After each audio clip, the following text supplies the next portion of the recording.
Penduduk bumi, korang dah kena hack dari aku, Adudu. Dan aku adalah Pro. Kami datang nak curi ni. Yeah, mulai hari ini, korang tak boleh tekan lagi butang like dan subscribe ni. Jatuhlah populariti Bobo Boy dan Monster Network nanti. Shh, diam Michi Bos. Cerita dah start dah.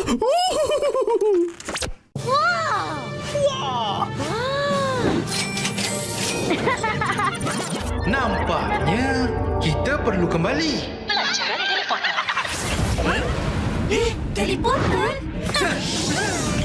Macam mana pula ni? Salam perkenalan. Saya Angah. Saya Asyik. Dan saya Drop the beat.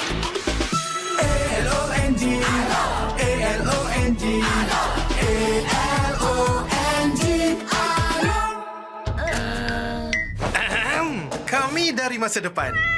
Kamu bertiga dalam masalah besar. Amaran perbelanjaan melebihi had.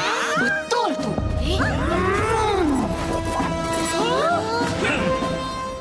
Simpan sikit-sikit, lama-lama jadi bukit. Mulakan simpanan dengan ASMB Ninja. Jadilah generasi labu. Terbaik.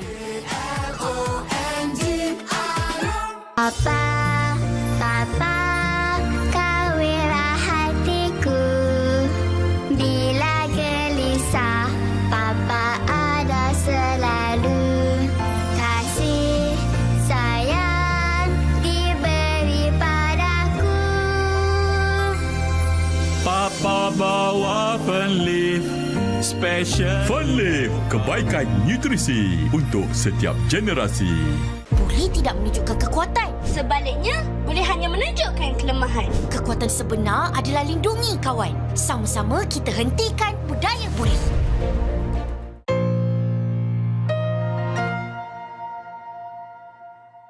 Cerita dimulai dengan diperlihatkan Panglima Yanari dan Mas Gartu yang sedang berada di depan batu perjanjian Panglima Pairapi dengan Mas Mawais. Dan singkat cerita, setelah scene merayakan perdamaian suku Bara dan Salju, kita diperlihatkan Bobo Boy dan kawan-kawan yang ingin memakan makanan yang dihidangkan.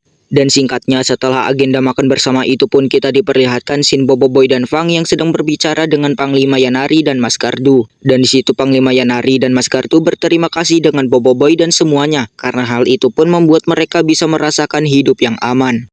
Lalu scene dipindah ke perbincangan Yaya dan Rokta-Roka yang sedang berada di depan batu perjanjian antara Panglima Pairapi dengan Mas Mawais.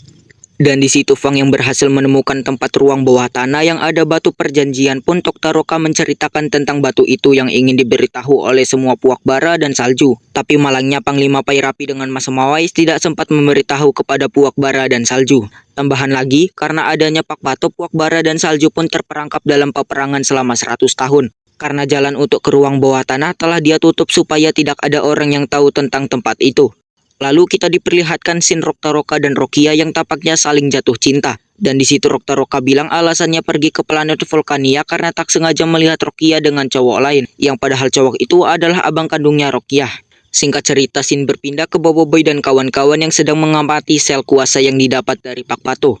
Sebulan kemudian di planet Kurlatan, kita diperlihatkan Pak Pato yang sedang dikejar oleh Kapten Kaizo dan Feng. Scene berpindah ke planet Kuabak atau lebih tepatnya di Gua Kristal.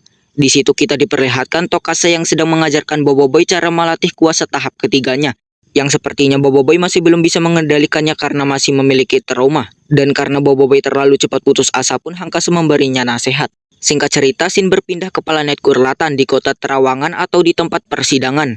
Di situ kita diperlihatkan scene Feng yang berjumpa dengan Gopal, Yaya, dan Ying. Dan di situ bukan cuma mereka, melainkan ada Kokochi, Guru Gaharum, Raja Gusto, Maripos, dan Rokta-Roka. Dan di situ Feng memperkenalkan kawan lama dia yaitu Kirana, sang pewaris kuasa Voltra.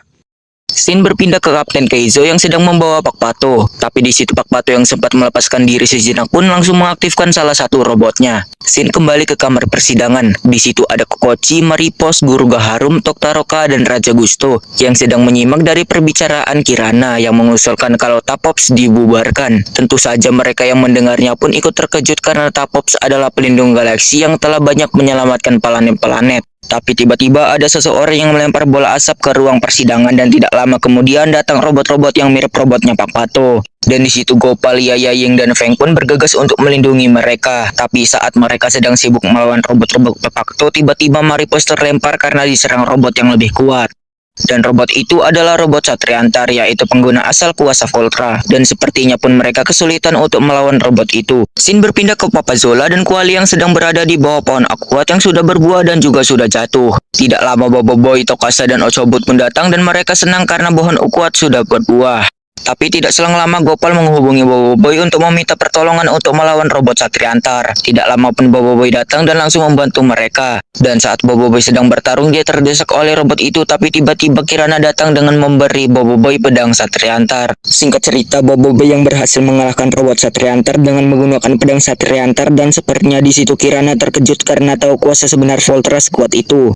Dan setelah Bobo Boy mengalahkan robot itu, Bobo Boy berkenalan dengan Kirana, tapi tiba-tiba Kapten Kaizo datang dan menyerang Kirana untuk menghentikan niatnya. Dan benar saja di situ Bobo Boy halilintar diserap oleh pedang Voltra, yang di situ pun Kirana langsung mengambil pedang itu dan menunjukkan sifat aslinya yang semata-mata hanya untuk kuasa Voltra. Dan di situ Kirana langsung menyuruh pasukannya untuk menangkap Bobo Boy, tapi Kapten Kaizo membawa Bobo Boy dan Gopal terjun ke kota bawah. Setibanya di Pekan Bakal Buruh, di situ mereka yang sedang berlindung pun diajak Kapten Kaizo untuk melakukan penyamaran. Saat dalam penyamaran mereka terkejut karena melihat wajah mereka bertiga menjadi buronan di planet Kurlatan. Tidak lama mereka pun berhenti di sebuah kawasan yang tidak boleh dimasuki. Dan tidak lama dari situ mereka didatangi oleh pengawas, tapi mereka langsung melakukan penyamaran menjadi penyapu jalanan. Di situ pun mereka yang sudah bingung hanya tahu seseorang yang bisa membantu, dan orang itu adalah Pak Pato.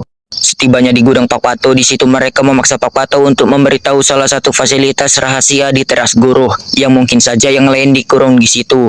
Tapi tiba-tiba ada pasukan Kirana yang menyerang gudang Pak Pato, yang itu bikin mereka harus melawannya. Tapi bukannya dihabisi oleh Bobo Boy, mereka pun diajak lari oleh Bobo Boy Duri. Dan setelah mereka berhasil melarikan diri pun mereka ingin ke teras Guruh, tapi tidak ada jalan lain selain lift turbo. Tapi di lift turbo ada pegawai yang menjaga. Scene berpindah ke Feng yang sedang dikurung di penjara. Dan di situ bukan hanya Feng yang dikurung, melainkan Yaya, Ying, dan Kuali. Tapi tiba-tiba Kirana datang sambil mengatakan bahwasannya mereka hanya tak sadarkan diri, dan di situ pun Feng langsung bertanya-tanya kenapa Kirana melakukan hal ini. Tapi di situ Kirana yang ingin berbincang dengan Feng karena Kirana memerlukan bantuan Feng demi keamanan planet Gurlatan dan seluruh galaksi. Bestnya cerita tadi. Tapi malangnya, korang dah tak boleh tekan butang like dan subscribe. Best sangat episod tadi.